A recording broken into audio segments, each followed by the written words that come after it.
Damos la bienvenida al periodista Cristian Zurita, quien es parte del equipo investigador del portal digital 1000 Hojas, que conjuntamente con Plan B y La Fuente publicaron en el fin de semana el artículo que daba cuenta de que una offshore habría pagado por muebles enviados a la casa de Lenin Moreno. No deja de sorprendernos día a día este país. Bienvenido, señor Zurita. ¿Cuáles son sus reflexiones con respecto a este segundo escándalo que se cierne sobre los dos más altos funcionarios de la nación?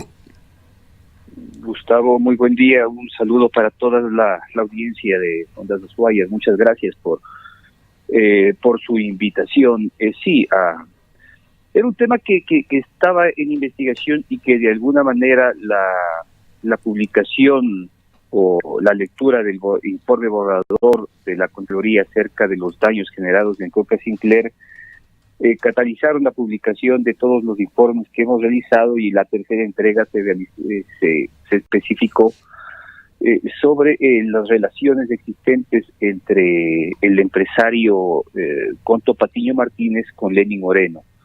Ellos tienen una relación de amistad de antaño, ¿sí?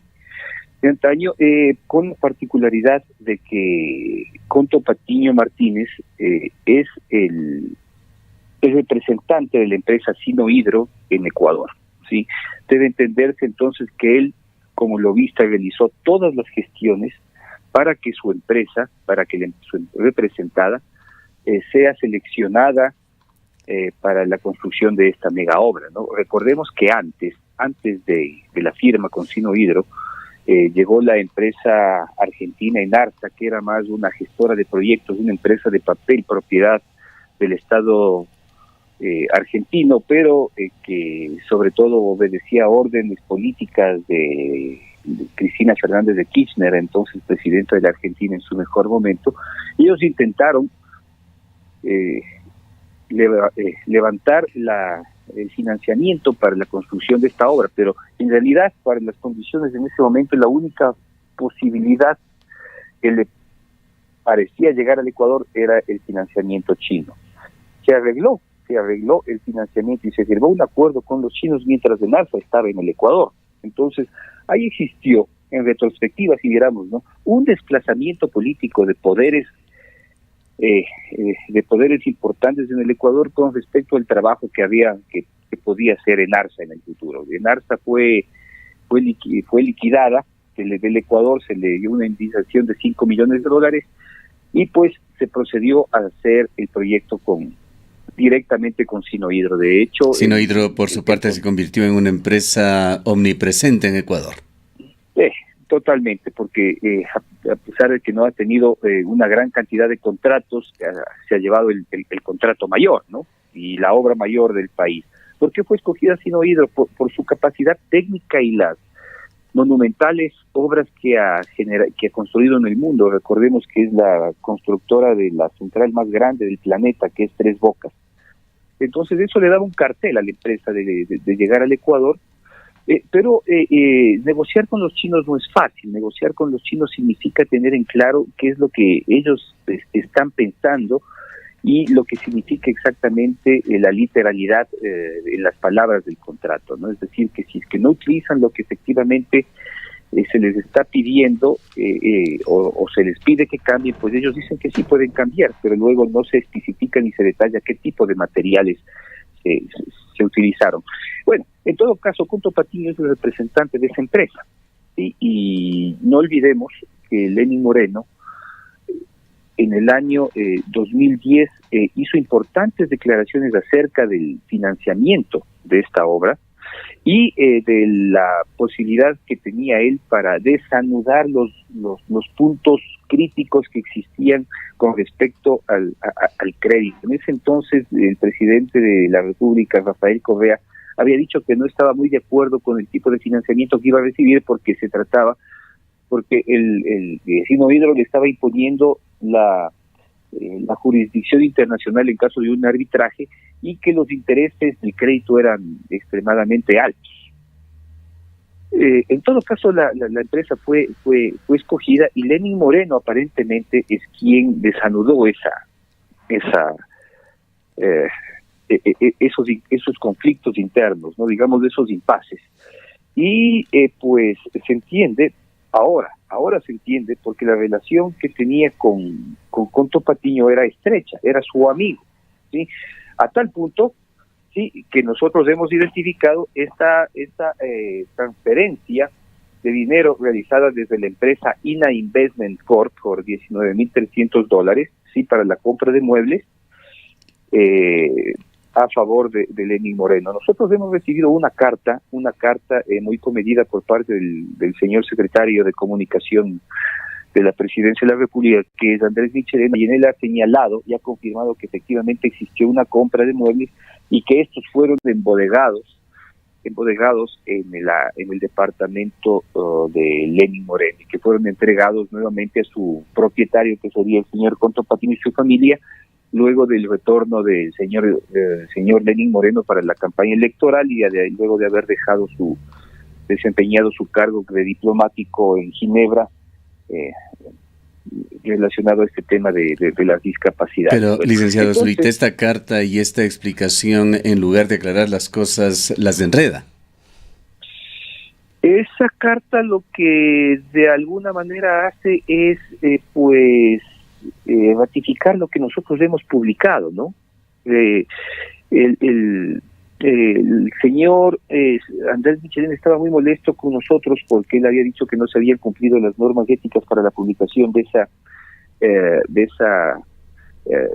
este trabajo periodístico, porque efectivamente habíamos pensado que era posible hacer una entrevista y hablar y preguntarle directamente al señor presidente de la República. En eso tiene razón, pero debido a la gravedad del borrador de Contraloría con respecto al tema Coca-Cola Sinclair, nos vimos abocados directamente a la publicación de los informes de la forma más inmediata. Licenciado Zurita, sí, buenos días. Buenos días, licenciado Zurita. La investigación del portal, en definitiva, lo que dice es que el presidente de la República, Lenin Moreno, ayudó a concretar este financiamiento para construir Coca-Cola Sinclair. Sin embargo, esta construcción, la obra, en definitiva, nos deja una serie de cuestionamientos, una serie de dudas, miles de fisuras, no tenía licencia ambiental, entre una serie de otros problemas. Lo que estamos diciendo entonces quizás es que la amistad entre el presidente de la República ayudó justamente a que se concretara y definitivamente Sinohydro sea quien se haga cargo de esta obra. Definitivamente, así es. Una situación de tráfico de influencias. Uh-huh. Lo que nosotros recordemos que estábamos viviendo el correísmo en su momento más cómodo, sí, en su momento de mayor popularidad, y pues llamó la atención que el vicepresidente de la República en ese momento intervenga y hable en este tema. Recordemos que él estaba básicamente concentrado, por decirlo así, en el tema de su programa de discapacidades, Manuel Espejo, ¿sí? Y ese era su centro de trabajo. Entonces llamó la atención que en ciertos momentos él estaba dedicado a otras cosas y empieza a hablar, porque fueron así como momentos muy específicos, no fueron muchos, pero fueron específicos, fueron importantes, y habló sobre estos temas. Y de hecho lo sabemos porque eso está publicado. Para nadie es desconocido entrar a buscar a través de la red y poner Lenin Moreno, declaraciones Sinohydro 2010, y van a aparecer, sí, como comunicados de la vicepresidencia de la República. Y luego existe una entrevista que él mismo se encargó de dar en una radio quiteña, ¿sí? Entonces, efectivamente, al ser un tema tan delicado, al encontrarnos con una central con una serie de inconvenientes en su estructura y en su eficiencia energética, ¿sí? Y al encontrar que de por medio existe una relación estrecha entre el representante de la empresa china, ¿sí?, con el presidente actual de la República, pues yo creo que en una sana sana actitud de transparencia, tanto el señor Conto Patiño, su yerno, el señor Miguel Macías Carminiani, la hija del señor Conto Patiño, María Auxiliadora Patiño, pues deberían explicarle al país cómo es que terminan pagando muebles, sí, que se embodegan en la casa del señor Lenín Moreno cuando estaba en Ginebra, y por qué se paga desde una empresa en Panamá que fue catalogada por ellos mismos, por la Revolución Ciudadana, como un paraíso fiscal, ¿sí? Sí, ¿y qué papel cumple esta empresa? Es lo más importante. Exactamente. Que ellos nos tienen que explicar. Este punto es muy importante, licenciado Zurita. ¿Qué es lo que hace esta empresa? ¿Qué es lo que hace gente como el señor Conto Patiño en una relación que se supone es bilateral? Pues se pregonó a los cuatro vientos en el gobierno del expresidente Correa todas las bondades de la relación que se había cultivado con la China. ¿Qué hacen estas empresas y estos ciudadanos independientes llevándose, como así se ha afirmado, comisiones de aproximadamente el 1% en contratos multimillonarios en los cuales está de por medio dinero del pueblo ecuatoriano? Eso lo señaló en redes sociales la cuenta del ingeniero Ítalo Centenaro, que fue la persona que se encargó de firmar ese mismo contrato. Él ha dicho que no existe nada ilegal y que por el trabajo realizado por el señor Conto Patiño le dieron el 1%. Bueno, después ese 1% hay que recargarle al contrato que pagamos todos los ecuatorianos, ¿sí? Porque se supone que esto era un acuerdo y un contrato de una empresa estatal con el Estado ecuatoriano, así que de por medio no pueden haber este tipo de comisiones. Ahora, lo que los portales Mil Hojas, Plan B y La Fuente han publicado es una extensión de lo que hizo Diario El Universo a inicios de este año. Diario El Universo publicó 3 informes muy importantes sobre las actividades y los juicios contenciosos tributarios que mantienen las empresas de Conto Patiño, ¿sí?, y de Sinohydro con el Estado ecuatoriano, específicamente el SRI. ¿Por qué? Porque lo que estaba buscando Sinohydro era la devengación, o sea, que se le devuelva recursos a partir del pago de supuestos impuestos. Y lo que de alguna manera estos conflictos jurídicos evidenciaron es que Sinohydro estaba reclamando por un dinero específicamente generado por un estudio de una empresa subcontratista de Sinohydro, que es Recorsa, ¿sí? Recorsa es una empresa del señor Conto Patiño que tiene una división jurídica tanto en Panamá, ¿sí?, como en Ecuador. Y existe un pago de un supuesto estudio que no existe, porque ese estudio no existe, no ha sido presentado, por tanto no existe. Entonces significa un pago directo de la empresa por algún otro tipo de haber, que no es el 1% que ya había señalado el ingeniero Ítalo Centenaro a través de redes sociales. Hay que entrevistarlo y hay que preguntarlo con mayor claridad, ¿sí? Hace una serie de transferencias desde Panamá, desde Beijing hasta Panamá, y luego la empresa del señor Conto Patiño hace una serie de transferencias de esos dineros a empresas ecuatorianas, en los cuales el señor Miguel Macías Carminiani y la señora María Auxiliadora también son accionistas, y que el universo detectó e identificó que se trataban de empresas fantasmas. Y se habla, licenciado Zurita, de que Sinohydro habría hecho pagos por más de 18 millones de dólares a esta empresa, a Recorsa, y que parte de estos dineros fueron traídos al país por el señor Patiño. Y empresas a través, y facturas, según se dice, sí, de empresas fantasmas, o sea, no existen. Eso fue publicado por Diario El Universo en febrero de este año, ¿sí? Y fue una investigación muy profunda y bien hecha.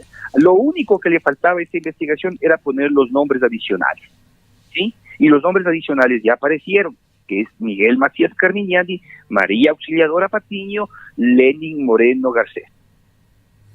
Ahora, yéndonos un poquito más allá de esto, de estas irregularidades y sospechas que surgen, licenciado Zurita, hemos visto algunos de los contratos hechos por el Exim Bank de China, que dejan casi en un estado de indefensión al Estado ecuatoriano. Las garantías son sumamente escasas las que se han dado en estos contratos con la China. ¿Cómo mira usted la expectativa generada por el ministro Carlos Pérez en el sentido de que Sinohydro cubrirá los costos de reparación de la coca Codo Sinclair? ¿Es realmente esto posible? Eso únicamente será posible si es que existe por parte del Ecuador una agresiva campaña internacional para que explique cómo trabajan las empresas chinas en el tercer mundo. Porque tal como hemos visto, el Ecuador es la representación emblemática de cómo funciona el tercer mundo, ¿no? Entonces, en otros países es posible que Sinohydro pueda trabajar muy bien, pero en países extremadamente corruptos, como el Ecuador, sí, hacen lo que les da la gana, y eso ha sucedido no solo con Sinohydro, sino con otras empresas, que chinas que han hecho su trabajo en el Ecuador. Hemos visto el trabajo de la empresa CEIEC al frente de lo que fue el 9/11 y todos los conflictos que estamos enfrentando sobre el tema de los brazaletes y de los grilletes con respecto al manejo de personas de alta peligrosidad y de corruptos como Fernando Alvarado, que pudieron fugarse del Ecuador en avión diplomático, ¿no? Entonces, solo a través de una campaña internacional que afecte su reputación, los chinos se van a preocupar y tal vez se sienten a negociar con el Ecuador. Mientras tanto, no. Mientras tanto, son tan poderosos que es posible que ellos puedan dejar el tema allí. El tema allí está pagado, porque es simplemente una transferencia de banco chino a la empresa, y lo que buscarán internacionalmente es a través de un arbitraje internacional, es que se les devuelvan los recursos que ellos creen que tienen que devolverse, y sobre todo van a hacer la búsqueda de reembolso de recursos generados por corrupción, es decir, los enormes pagos que hicieron por corrupción. Sí, yo espero que en poco tiempo puedan haber investigaciones en los que salte el nombre del vicepresidente de la República, ex vicepresidente de la República, Jorge Glass, y los beneficios que recibió de ellos, ¿sí? Los beneficios que recibió de ellos. Ahora, en tema de corrupción, y si poder llegar hasta importantes consecuencias, va a ser casi imposible, porque China no tiene un acuerdo de cooperación penal con el Ecuador, y de hecho no tiene con ningún país, así que China debe ser como de alguna manera el sistema de fondeo de corrupción más grande del planeta. ¿Qué ha hecho, qué va a hacer usted con respecto a la solicitud, al pedido de una disculpa que le ha hecho el secretario de Comunicación de la Presidencia, Andrés Michelena? Bueno, yo se le he dado a Andrés Michelena una disculpa en el sentido de que si él se siente agredido, o el señor presidente se siente agredido por de pronto no haber cumplido con todas las normas correspondientes para haber realizado ese trabajo, está bien, sí, tiene razón, pero la fuerza de las condiciones, la documentación presentada, sí, nos ha dado la razón, ¿ya? Yo ayer le llamé y le he dicho, mira Andrés, si es que crees que debemos publicar algo más con respecto a lo que ustedes creen que se debe señalar, estamos dispuestos a hacerlo, ¿sí? Nosotros él reclamaba, entre otras cosas, en la medida que no signifique retractarnos de lo que nosotros hemos colocado en este reportaje. Entre otras cosas, reclamaba Andrés Michelena que no se le había dado la oportunidad para que Lenín Moreno hable al respecto. ¿Va a hacerlo el presidente? Es posible que nosotros podamos tener una entrevista con el señor presidente, y si es que lo hacemos, pues haremos una entrevista, los tres portales, en el cual participan Fernando Villavicencio y Juan Carlos Calderón, y pues ahí es posible que nosotros podamos hablar con el señor presidente. Está por ver, ¿sí? Y quisiéramos también su opinión sobre esta nueva acusación que ha surgido el día de ayer, partiendo de un reportaje de Teleamazonas contra la vicepresidenta María Alejandra Vicuña, de cobros de contribuciones, como se las llamaba, en la Asamblea. Pues, mire, es un tema previsible. Es un tema previsible. Es una práctica que no ha estado alejada, de